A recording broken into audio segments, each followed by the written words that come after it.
Assalamualaikum warahmatullahi wabarakatuh. Halo, apa kabar teman-teman semuanya? Semoga kita semua selalu diberi kesehatan oleh Tuhan Yang Maha Esa. Amin. Teman-teman, di video kali ini kita dari kelompok 3 mau bikin sesuatu nih. Sesuatu yang mau kita bikin itu berupa makanan. Yang pertama, jenis makanan dingin yang rasanya unik kalau kita konsumsi secara bersamaan. Makanan ini juga biasanya terbuat dari sayur atau buah. Lalu, hidangan yang kedua, teman-teman udah nggak asing lagi deh pastinya. Jenis makanan yang biasa disantap sebagai hidangan penutup setelah kita mengkonsumsi makanan inti. Makanan ini juga unik karena kita bisa mengkreasikan hidangan ini sesuai selera teman-teman. Nah, sebelum kita lanjut, tak kenal maka tak sayang. Tapi sebelum ke perkenalan, ada informasi bahwa video ini dibuat untuk memenuhi tugas akhir semester dari mata kuliah Kesehatan dan Gizi yang diampu oleh Ibu Rina Syafrida, SPD, MPD. Dan juga untuk memberikan informasi kepada teman-teman seputar hidangan yang kami buat. Oke, yuk langsung aja kita kenalan sama anggota kelompok 3. Anggota yang pertama ada Kak Nur Azizah. Nama saya Nur Azizah, NPM 1810631130036, PIAUD 6A. Anggota yang kedua ada Kak Rohmatul Hasanah. Nama saya Rahmatul Hasanah, NPM 181063111310. Anggota yang ketiga ada Kak Khairun Nisa. Assalamualaikum warahmatullahi wabarakatuh. Saya Hoirun Nisa, NPM 181063113008. Dan anggota yang terakhir ada Kak Dinda Aisyah Putri Hidayat. Perkenalkan, nama saya Dinda Aisyah Putri Hidayat, NPM 181063111317, kelas PIAUD 6A. Kami dari Prodi PIAUD Unsika, Fakultas Agama Islam, semester 6A.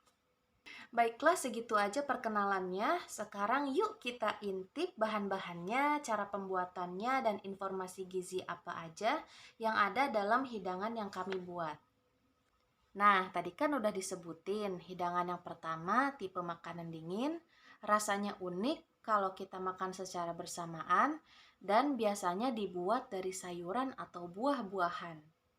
Di sini makanan pertama yang kami buat bahannya dari buah, teman-teman. Nah, teman-teman ada yang udah bisa tebak? Jawabannya salad buah. Oke deh, karena teman-teman udah tahu hidangan pertama yang bakal kami buat, yuk cus kita ke cara pembuatannya. Pembuatan salad buah bakal dibimbing sama Kak Nur Azizah. Selamat menyaksikan. Oke, bismillahirrahmanirrahim. Assalamualaikum warahmatullahi wabarakatuh. Nah, teman-teman, kita hari ini mau buat salad buah. Salad buah di sini ada beberapa bahan-bahan yang perlu kita masukkan untuk membuat salad buah.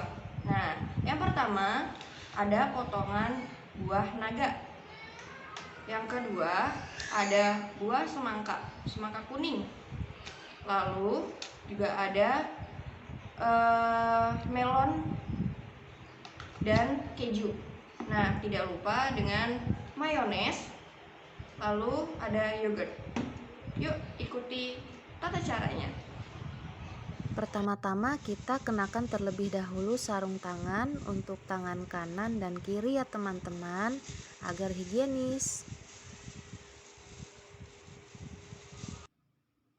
Kemudian kita siapkan mangkuk, lalu kita masukkan buah yang sudah dipotong-potong kecil ke dalam mangkuk. Nah, di sini yang pertama kali Kak Nur Azizah masukkan adalah buah naga merah. Buah yang kedua adalah semangka kuning.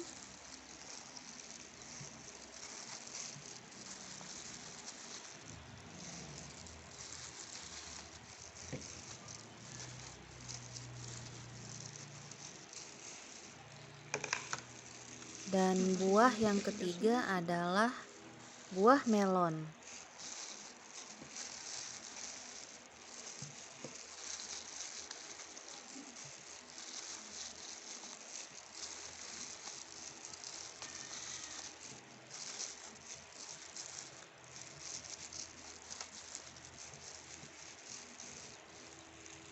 Langkah berikutnya kita tuangkan sedikit saja dulu keju parut ya teman-teman. Nah, kita lakukan seperti apa yang Kak Nur Azizah lakukan. Yang kedua, kita tuangkan yogurt rasa original.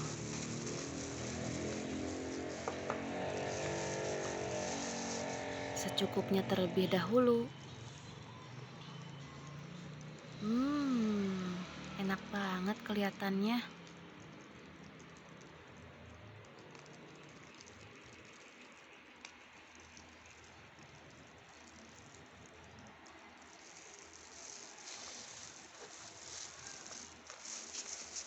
Lalu berikutnya kita tuangkan mayones. Secukupnya juga ya teman-teman.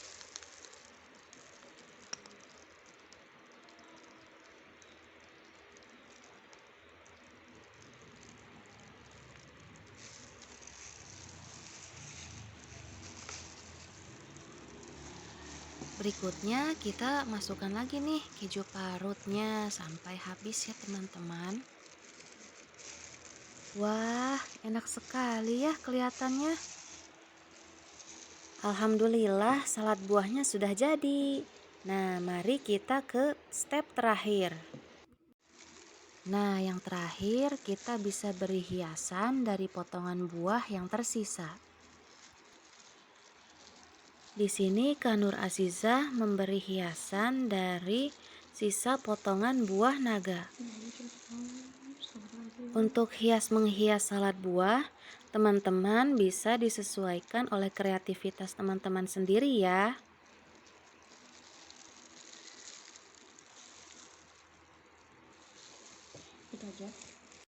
Oke, alhamdulillah salad buahnya sudah jadi ya teman-teman. Kali ini kita akan review bagaimana ya rasanya. Oke, hai Risa, silahkan. Silahkan.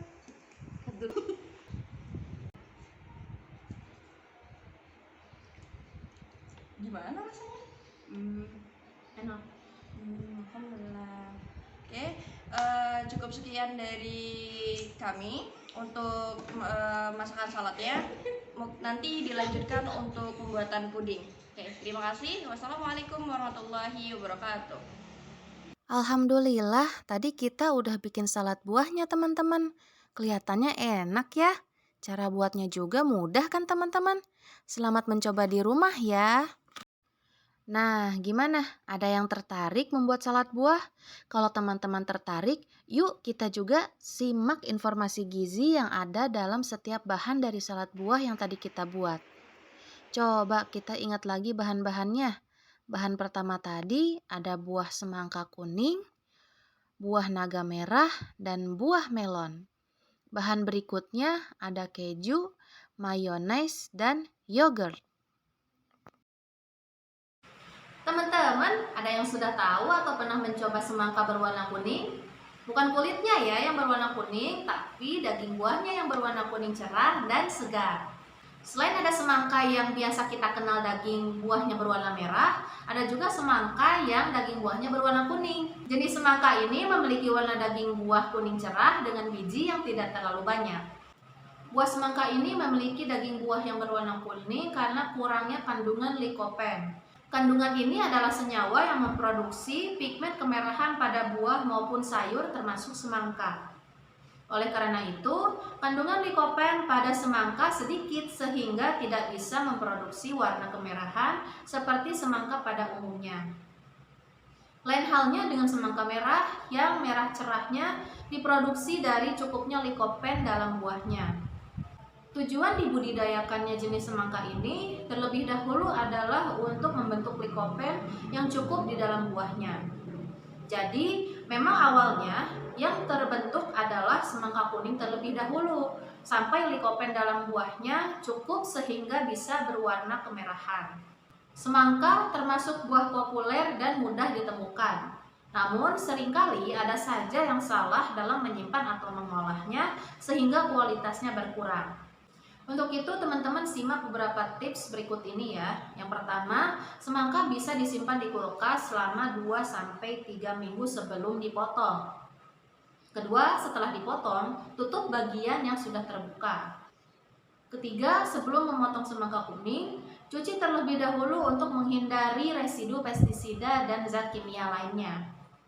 Keempat, setelah 3-5 hari di kulkas, rasa manis dari semangka kuning bisa berkurang.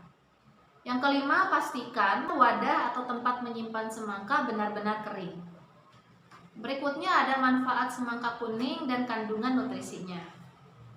Semangka kuning secara umum punya kandungan yang sama dengan semangka merah. Dalam buah semangka kuning terdapat 40 kal. Umumnya semangka kuning memiliki berat antara 2,3 kg hingga 8,2 kg. Artinya, ukuran cenderung lebih kecil jika dibandingkan dengan semangka merah. Meski demikian, tekstur dan rasanya cenderung mirip. Menengok sejarah, semangka kuning pertama kali ditanam di Afrika. Berdasarkan penelitian dalam Journal of Food Composition and Analysis, memang benar bahwa semangka kuning tidak mengandung likopen. Rupanya substansi pada likopen tak hanya memberi warna merah pada semangka saja, tapi juga pada buah dan sayur lainnya seperti tomat. Untuk kandungan nutrisi semangka kuning sama seperti semangka merah. Semangka kuning juga mengandung banyak nutrisi, hanya saja ada sedikit perbedaan. Berdasarkan penelitian, kandungan nutrisi dari semangka kuning adalah vitamin A 18% untuk kebutuhan harian, vitamin C 21% untuk kebutuhan harian, kalori 50, terdapat potasium, sodium, dan beta-karoten. Kandungan vitamin A dan C baik untuk kesehatan mata dan juga kulit. Kandungan beta-karoten yang ada di dalam semangka juga baik sebagai antioksidan yang dapat melindungi tubuh dari kanker dan juga sakit mata. Sampai saat ini, penelitian menunjukkan tidak ada hubungannya antara kandungan likopen yang sedikit dengan manfaat buah itu sendiri. Asalnya, manfaat buah didapatkan dari nutrisi dan vitamin lainnya dan bukan hanya likopen. Nah, berikut ini beberapa manfaat dari semangka kuning. Yang pertama, konsumsi semangka kuning membantu mencegah dehidrasi. Yang kedua, meningkatkan daya tahan tubuh. Ketiga, mengurangi sakit sembelit. Yang keempat, menurunkan tekanan darah. Yang kelima, menurunkan kadar gula darah. Yang keenam, mengurangi pegal setelah berolahraga. Yang ketujuh, mengatasi nyeri perut saat hamil. Yang kedelapan, mencegah bengkak di kaki dan tangan ketika hamil. Yang kesembilan, mengurangi mual akibat morning sickness. Dan yang kesepuluh, dapat membantu meredakan kram otot saat hamil. Namun perlu diingat juga, semangka termasuk buah yang mengandung fruktosa yang sangat tinggi. Pada orang tertentu, fruktosa bisa menyebabkan rasa tidak nyaman pada sistem pencernaan seperti mual, begah, kram, diare, hingga konstipasi. Selain itu, penderita gangguan usus besar disarankan tidak mengkonsumsi semangka karena kandungan yang bisa jadi dirasa sensitif. Nah, berikutnya mari kita simak 9 manfaat dari buah melon. Melon termasuk jenis buah yang sering dikonsumsi sebagai makanan selingan atau penutup. Kebanyakan orang biasanya menyukai buah ini karena rasanya yang manis dan segar. Melon adalah buah berbentuk bulat yang berasal dari jenis Cucumis melo.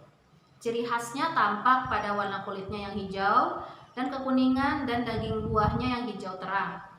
Selain varian ini, ada pula melon jingga yang dikenal sebagai cantaloupe.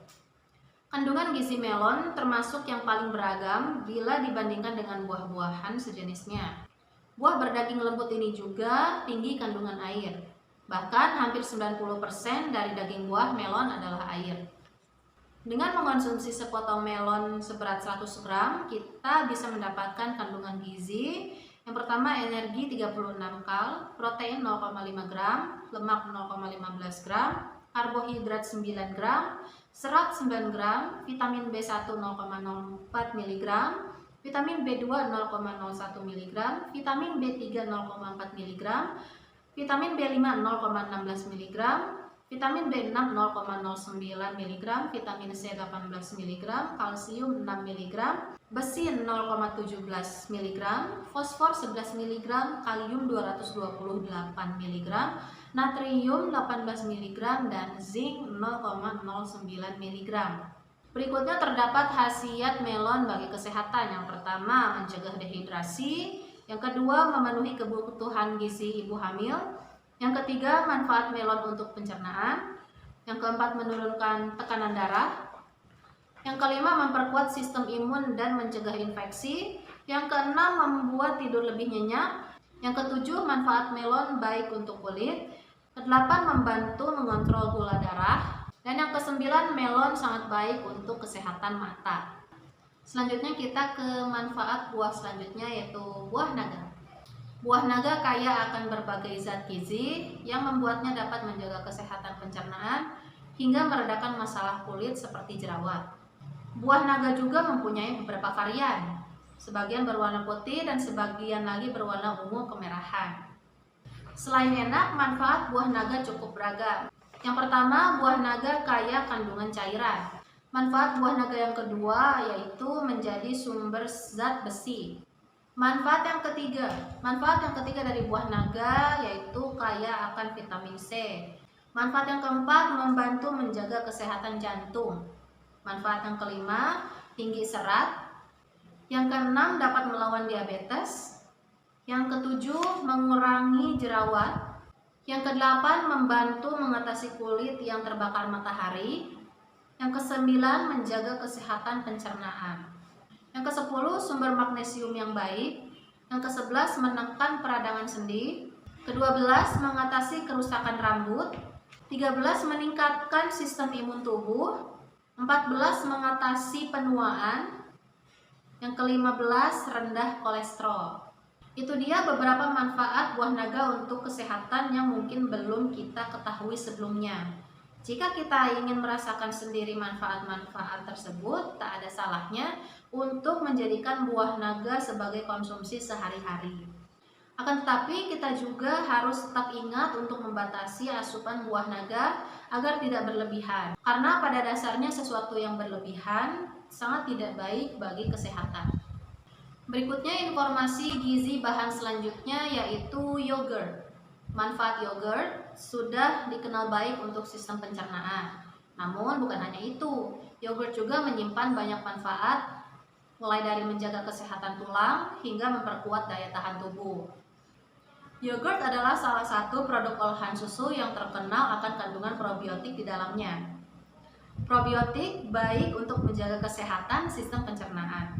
Namun tak hanya probiotik, yogurt juga memiliki beragam nutrisi yang baik untuk kesehatan tubuh.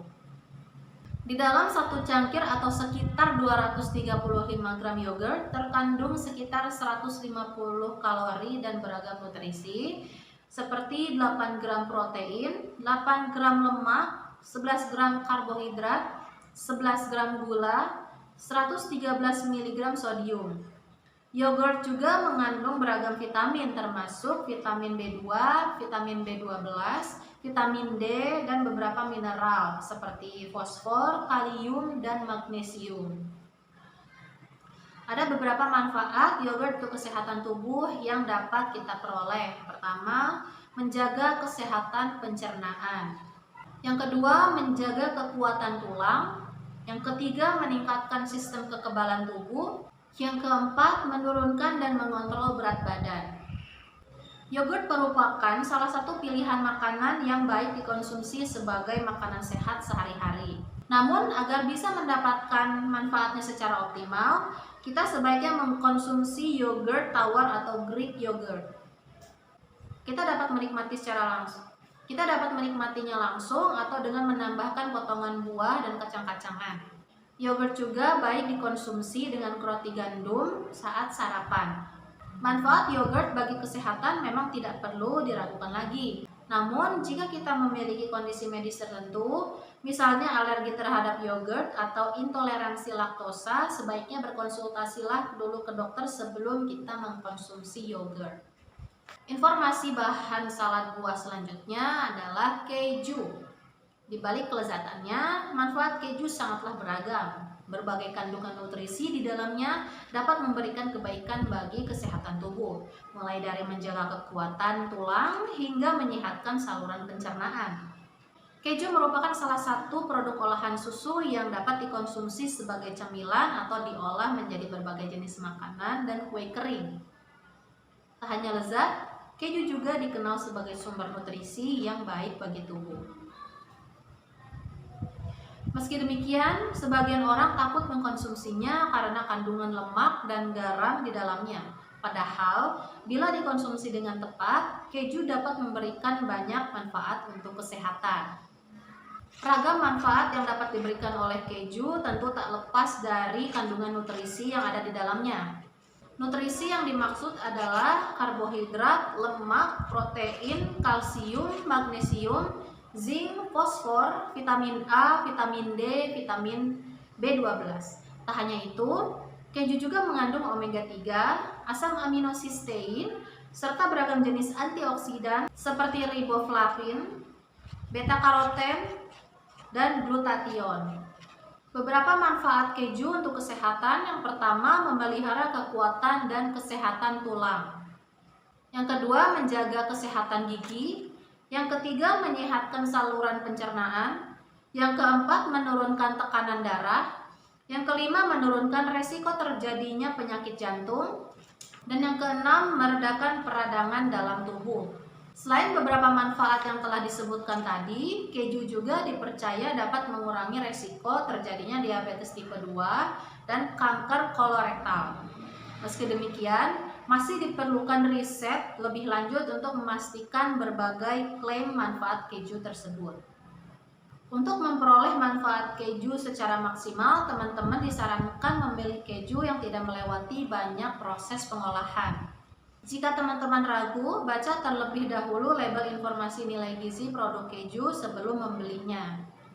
Setelah memilih keju yang akan teman-teman konsumsi, cobalah untuk mencampurkan keju dengan beragam makanan sehat lain, seperti daging tanpa lemak, buah-buahan, dan sayuran. Cara ini dapat membantu teman-teman untuk mencukupi kebutuhan nutrisi sehari-hari.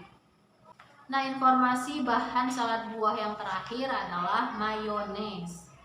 Keberadaan mayones sebagai pelengkap makanan begitu populer. Bahkan kalau kita perhatikan, hampir semua jajanan kini dibubuhi dengan mayones. Pakar medis mengklaim bahwa mayones tidaklah sehat, sebab hanya akan menambah kalori dan lemak. Selain itu, mayones juga menjadi sarang untuk bakteri berkembang biak. Mayones terbuat dari minyak, kuning telur, jus lemon atau cuka, garam, dan mustard. Secangkir mayones mengandung 1440 kalori, 24 gram lemak jenuh, dan 160 gram lemak. 100 gram mayones mengandung vitamin dan mineral seperti 20 gram kalium, 635 mg natrium, 1 gram protein, 42 mg kolesterol, 1% masing-masing vitamin A, vitamin B12, vitamin D, dan zat besi, serta vitamin E dan K yang meningkatkan kesehatan kulit dan rambut. Jenis mayones pun beragam, yakni ada light mayones. Mayones jenis ini kalorinya sepertiga lebih kecil dari mayones pada umumnya.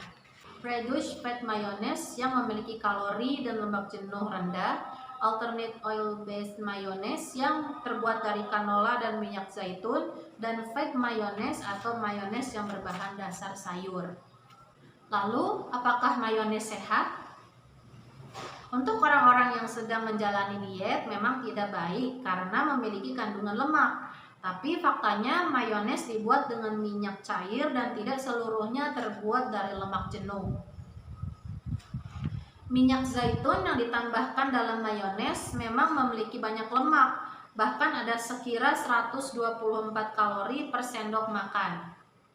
Mengonsumsi mayones dalam jumlah besar dapat meningkatkan risiko penyakit jantung dan mengarah ke penyakit arteri koroner. Kalau mayones tersebut terlalu banyak kandungan natriumnya, dapat menyebabkan tekanan darah tinggi. Telur yang digunakan untuk bahan mayones terkadang terkontaminasi bakteri Salmonella.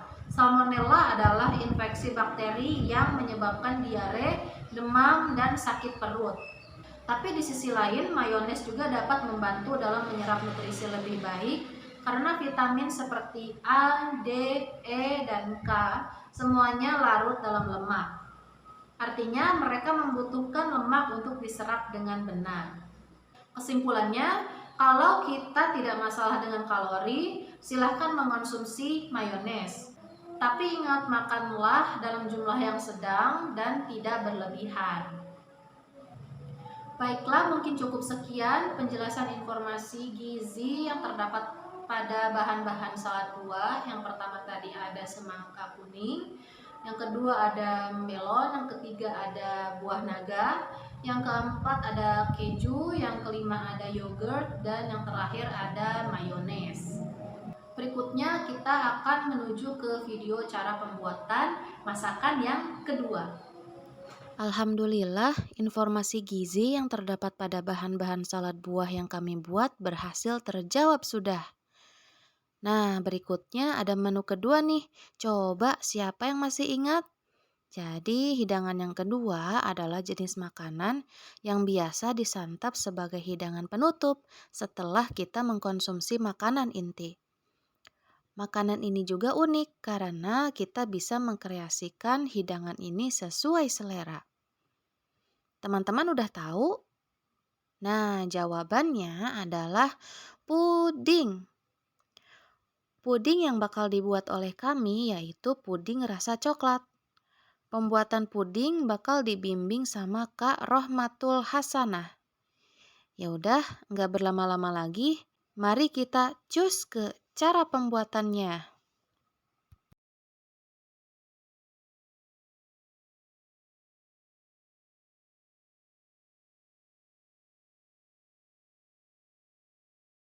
Setelah mendidih, matikan api, tiriskan hingga uap sedikit menghilang.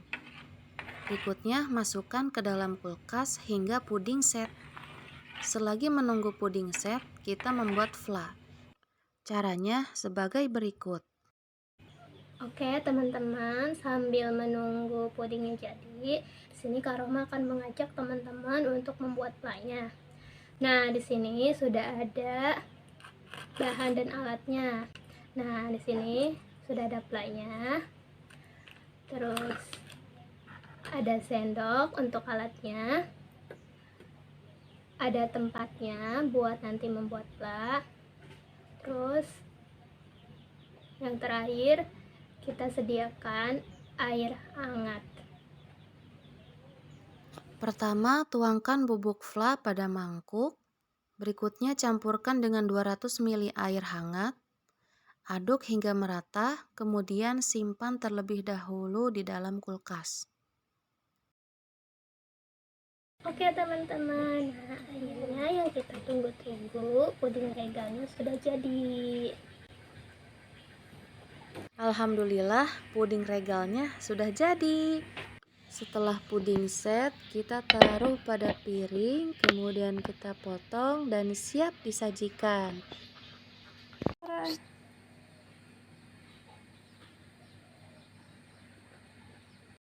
Wah, kelihatannya lezat sekali ya teman-teman.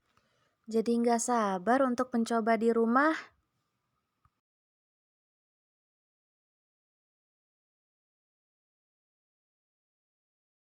Tidak lupa kita tuangkan fla yang telah dibuat. Nah, gimana? Ada yang tertarik membuat puding? Kalau teman-teman tertarik, yuk kita juga simak informasi gizi yang terkandung dalam puding. Informasi gizi yang terkandung dalam puding akan disampaikan oleh Kak Khairun Nisa. Inilah 6 manfaat puding bagi kesehatan tubuh kamu. Puding selama ini populer sebagai hidangan penutup atau dessert yang disukai oleh semua kalangan. Tidak hanya itu, Ternyata manfaat puding juga sangat baik untuk kesehatan tubuh loh. Pada dasarnya, puding terbuat dari bahan-bahan yang dimiliki kandungan nutrisi yang baik untuk tubuh, seperti susu, agar-agar, telur, santan, buah-buahan, kelapa muda, coklat, dan tepung. Biasanya, pengguna bahan tersebut telah diolah dengan dipanggang dan dikukus. Ketika mengonsumsi puding, kamu pasti akan merasa kenyang. Dan menurut sebagian orang, mengkonsumsi puding dapat membuat berat badan meningkat. Namun, manfaat puding yang sebenarnya belum banyak diketahui oleh beberapa orang. Inilah berbagai manfaat dari mengonsumsi puding. Yang pertama, sebagai makanan diet, pendapat sebagian orang yang beranggapan bahan puding dapat menaikkan berat badan merupakan pendapat yang kurang tepat. Pasalnya, puding dapat membantu menurunkan berat badan karena kandungan serat dari rumput laut pada puding yang menggunakan bahan utama agar-agar. Sebenarnya, mengonsumsi puding dapat memberikan rasa kenyang yang lebih lama sehingga dapat mencegah kebiasaan mengkonsumsi makanan ringan atau ngemil yang dapat meningkatkan berat badan. Selain itu juga, mengonsumsi puding dapat meningkatkan metabolisme pada tubuh sehingga proses pada sistem pembakaran lemak dan kalori di dalam tubuh menjadi lebih cepat dan efektif. 2. Mengandung antioksidan. Puding yang terbuat dari agar-agar yang merupakan bahan makanan yang diolah dari rumput laut. Rumput laut dipercaya memiliki kandungan antioksidan di dalamnya yang sangat baik untuk kesehatan tubuh. Antioksidan yang terkandung di dalamnya dapat melawan efek radikal bebas yang dapat menimbulkan penyakit kronis seperti kanker jika tidak diimbangi dengan mengonsumsi makanan mengandung antioksidan. 3. Menstabilkan kadar kolesterol. Manfaat puding selanjutnya yaitu menstabilkan kadar kolesterol di dalam darah. Puding yang terbuat dari bahan agar-agar memiliki manfaat menurunkan kadar kolesterol di dalam darah. Tidak hanya mengonsumsi puding juga dapat minimalisir resiko aterosklerosis atau penyumbatan pada pembuluh darah yang dapat memicu penyakit kronis seperti penyakit jantung dan stroke. Yang keempat, melancarkan sistem pencernaan. Pada 100 gram puding, agar-agar mengandung sekitar 8 gram serat.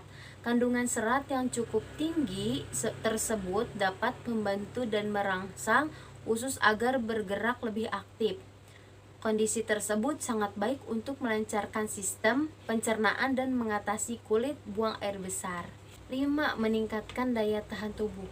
Puding yang terbuat dari agar-agar biasanya memiliki kandungan zinc, protein, dan antioksidan yang tinggi yang berperan penting dalam meningkatkan sistem imunitas pada tubuh seseorang.